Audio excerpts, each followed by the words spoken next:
ਸ੍ਰੀ Guru Granth Sahib JIO. ਅੰਕ 74। ਇੱਕ ਓਂਕਾਰ ਸਤਿਗੁਰ ਪ੍ਰਸਾਦ। ਸ੍ਰੀ ਰਾਗ ਮਹਿਲਾ ਪਹਿਲਾ। ਪਹਿਰੇ ਘਰ ਪਹਿਲਾ। ਪਹਿਲੇ ਪਹਿਰੇ ਰਹਿਣ ਕੇ ਪਣਚਾਰਿਆ ਮਿੱਤਰਾ, ਹੁਕਮ ਪਿਆ ਗੁਰ ਭਾਸ। ਪਹਿਲੇ ਪਹਿਰੇ ਰਹਿਣ ਕੇ ਪਣਚਾਰਿਆ ਮਿੱਤਰਾ, ਹੁਕਮ ਪਿਆ ਗੁਰ ਭਾਸ।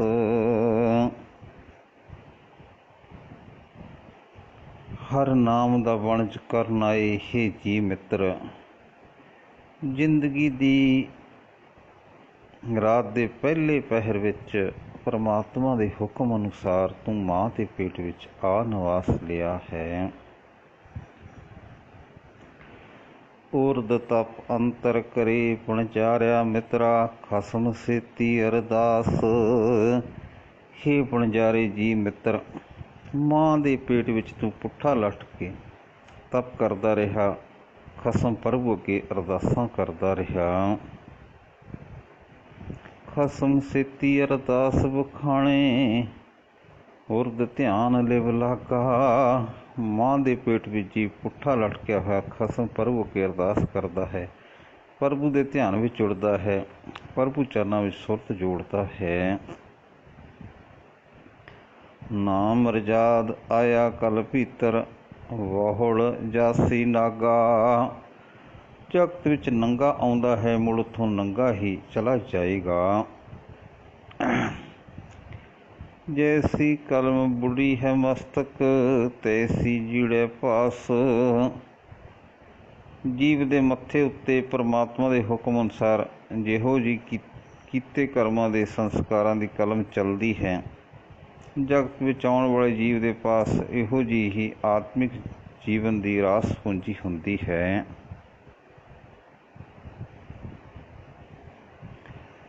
ਕਹੋ ਨਾਨਕ ਪ੍ਰਾਣੀ ਪਹਿਲੇ ਪਹਿਰੇ, ਹੁਕਮ ਪਿਆ ਕਰਵਾਸ। ਹੇ ਨਾਨਕ, ਜੀਵ ਨੇ ਪਰਮਾਤਮਾ ਦੇ ਹੁਕਮ ਅਨੁਸਾਰ ਜ਼ਿੰਦਗੀ ਦੀ ਰਾਤ ਦੇ ਪਹਿਲੇ ਪਹਿਰ ਮਾਂ ਦੇ ਪੇਟ ਵਿੱਚ ਆ ਨਿਵਾਸ ਲਿਆ। ਦੂਜੇ ਪਹਿਰੇ ਰਹਿਣ ਕੇ ਪੰਚਾਰਿਆ ਮਿੱਤਰਾ, ਵਿਸਰ ਗਿਆ ਧਿਆਨ। ਹਰ ਨਾਮ ਦਾ ਵਣਜ ਕਰਨ ਵਾਲੇ ਹੇ ਜੀ ਮਿੱਤਰ, ਜ਼ਿੰਦਗੀ ਦੀ ਰਾਤ ਦੇ ਦੂਜੇ ਪਹਿਰ ਵਿੱਚ ਸੰਸਾਰ ਵਿੱਚ ਜਨਮ ਲੈ ਕੇ ਜੀਵਨ ਨੂੰ ਪਰਮਾਤਮਾ ਦੇ ਚਰਨਾਂ ਵਿੱਚ ਉਹ ਧਿਆਨ ਭੁੱਲ ਜਾਂਦਾ ਹੈ ਜੋ ਉਸ ਨੂੰ ਮਾਂ ਦੇ ਪੇਟ ਵਿੱਚ ਰਹਿਣ ਸਮੇਂ ਹੁੰਦਾ ਹੈ। ਹੱਥੋਂ ਹੱਥ ਨਚਾਈਐ ਵਣਜਾਰਿਆ ਮਿੱਤਰਾ, ਜਿਉਂ ਵਸੂਦਾ ਘਰ ਕਾਨ। ਹੇ ਵਣਜਾਰੇ ਮਿੱਤਰ, ਜਨਮ ਲੈ ਕੇ ਜੀਵ ਦੇ ਘਰ ਦੇ ਹਰੇਕ ਜੀਵ ਦੇ ਹੱਥ ਉੱਤੇ ਇਉਂ ਨਚਾਈਦਾ ਹੈ।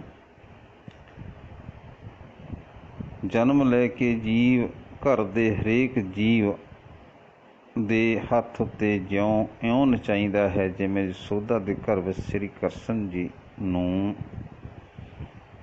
ਹੱਥੋਂ ਹੱਥ ਨਚਾਈਐ ਪ੍ਰਾਣੀ, ਮਾਤ ਕਹਿ ਸੁਤ ਮੇਰਾ। ਨਵਾਂ ਜਨਮਿਆ ਜੀਵ ਹਰੇਕ ਦੇ ਹੱਥ ਵਿੱਚ ਨਚਾਈਦਾ ਹੈ, ਖਿਡਾਈਦਾ ਹੈ। ਮਾਂ ਆਖਦੀ ਹੈ ਕਿ ਇਹ ਮੇਰਾ ਪੁੱਤਰ ਹੈ। ਚੇਤ ਅਚੇਤ ਮੂੜ ਮਨ ਮੇਰੇ, ਅੰਤ ਨਹੀਂ ਕਿਛ ਤੇਰਾ। ਪਰ ਹੇ ਮੇਰੇ ਗਾਫਲ ਮੂਰਖ ਮਨ, ਚੇਤੇ ਰੱਖ ਅਖੀਰ ਵੇਲੇ ਕੋਈ ਵੀ ਸ਼ੈ ਤੇਰੀ ਨਾਲ ਨਹੀਂ ਬਣੀ ਰਹੇਗੀ। ਜਿਨ ਰਚ ਰਚਿਆ ਤਿਸੇ ਨਾ ਜਾਣੇ, ਮਨ ਭੀਤਰ ਧਰ ਗਿਆਨ।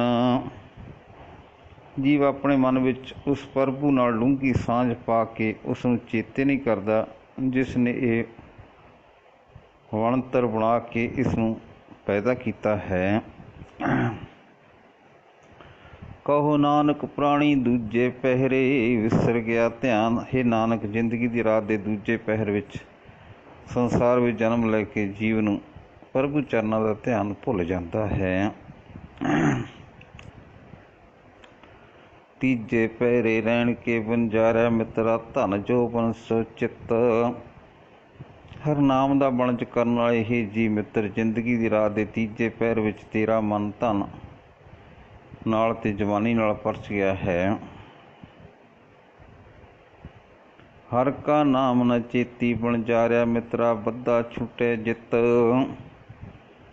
ਵਣਜਾਰੇ ਮਿੱਤਰ, ਤੂੰ ਪਰਮਾਤਮਾ ਦਾ ਨਾਮ ਚੇਤੇ ਨਹੀਂ ਕਰਦਾ, ਜਿਸ ਦੀ ਬਰਕਤ ਨਾਲ ਤੂੰ ਧਨ ਜੋਬਨ ਦੇ ਮੋਹ ਦੇ ਬੰਧਨਾਂ ਤੋਂ ਖਲਾਸੀ ਪਾ ਸਕੇ।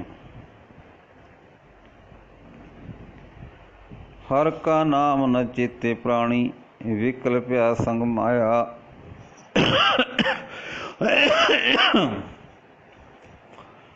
ਹਰ ਕਾ ਨਾਮ ਨ ਚੇਤੇ ਪ੍ਰਾਣੀ ਵਿਕਲ ਪਿਆ ਸੰਗ ਮਾਇਆ।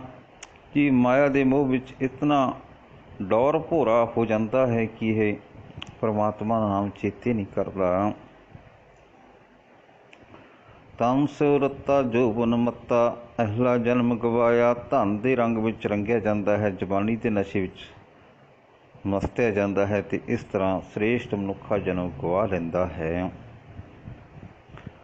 ਧਰਮ ਸੇਤੀ ਵਪਾਰ ਨ ਕੀਤੋ ਕਰਮ ਨ ਕੀਤੋ ਮਿੱਤ।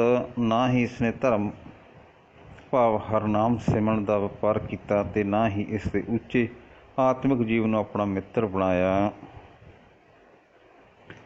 ਕਹੋ ਨਾਨਕ ਤੀਜੇ ਪਹਿਰੇ ਪ੍ਰਾਣੀ ਧਨ ਜੋਬਨ ਸਿਉ ਚਿੱਤ।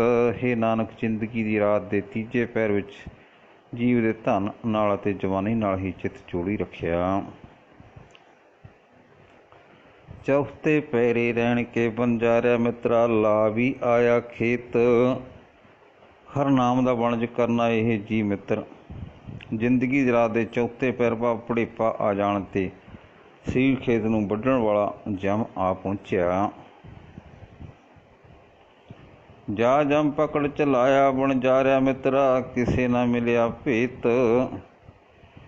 ਹੇ ਵਣਜਾਰੇ ਮਿੱਤਰ, ਜਦੋਂ ਜਮ ਨੇ ਆ ਕੇ ਜੀਵਾਤਮਾ ਨੂੰ ਫੜ ਕੇ ਅੱਗੇ ਲਾ ਲਿਆ ਤਾਂ ਕਿਸੇ ਸੰਬੰਧੀ ਨੂੰ ਸਮਝ ਨਾ ਪਈ ਕਿ ਇਹ ਕੀ ਹੋਇਆ।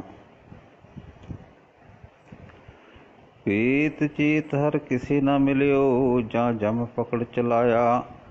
ਪਰਮਾਤਮਾ ਦੇ ਇਸ ਹੁਕਮ ਤੇ ਭੇਦ ਦੀ ਕਿਸੇ ਨੂੰ ਸਮਝ ਨਾ ਪੈ ਸਕੀ ਜਦੋਂ ਜਮ ਨੇ ਜੀਵਾਤਮਾ ਨੂੰ ਫੜ ਕੇ ਅੱਗੇ ਲਾ ਲਿਆ।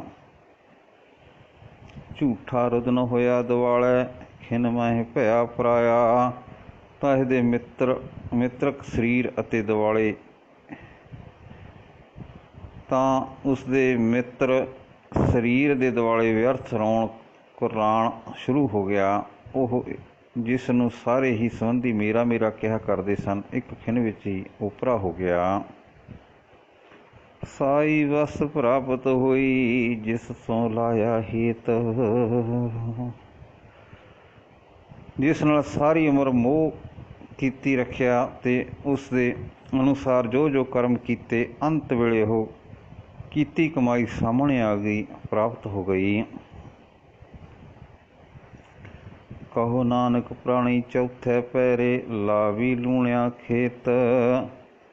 ਹੇ ਨਾਨਕ, ਜ਼ਿੰਦਗੀ ਦੀ ਰਾਤ ਦੇ ਚੌਥੇ ਪਹਿਰ ਭਾਵ ਬੁਢੇਪਾ ਆ ਜਾਣ ਤੇ ਫਸਲ ਵੱਢਣ ਵਾਲੇ ਜਮਦੂਤਾਂ ਨੇ ਸਰੀਰ ਖੇਤ ਨੂੰ ਆ ਕੱਟਿਆ। ਵਾਹਿਗੁਰੂ ਜੀ ਕਾ ਖਾਲਸਾ, ਵਾਹਿਗੁਰੂ ਜੀ ਕੀ ਫਤਿਹ।